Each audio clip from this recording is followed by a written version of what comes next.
Sinagot ni Carla Abellana ang bali-balitang idadagdag siya sa bagong cast ng FPJ ang Batang Quiapo ni Coco Martin. Nagkaroon ng ganitong bulong-bulungan nang napabalitang lilipat na ang kapuso actress sa management ng All Access to Artists o AAA ni Direk Mike Tuviera. Nung nakaraang linggo pa dapat sila haharap sa entertainment press para formal na i-announce na magiging artist na siya ng AAA, pero na-move na ito nung Martes, na ginanap sa Sampaguita Gardens. Doon nagkaroon ng pagkakataon ang press na linawin ang isyong ito kay Carla. Aniya, kung bibigyan po ako ng opportunity, why not? My goodness, I would love to be part of Batang Quiapo. Pero sa ngayon ay wala naman pong offer, wala pong inaalok sa akin na maging parte po ng Batang Quiapo. As of now, wala naman pong final na offer na maging parte po ng kahit na anong proyekto.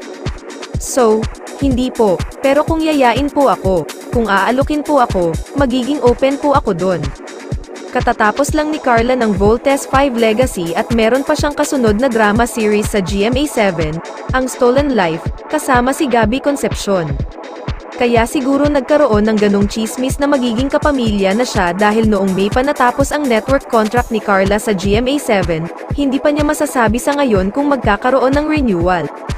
Yung akin pong kontrata sa GMA, nag-expire po nung May, so, medyo matagal na rin pong expired, 4 months po.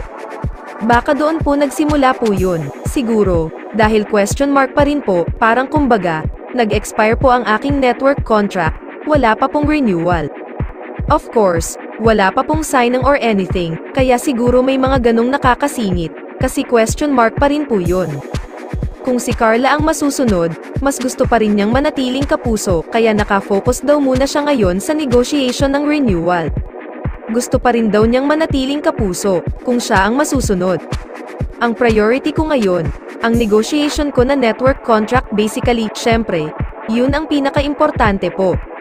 Of course, kagaya nung nabanggit ko kanina, nag-expire na ang aking GMA contract nung May po, so, yun ang pinaka-priority ko sa ngayon.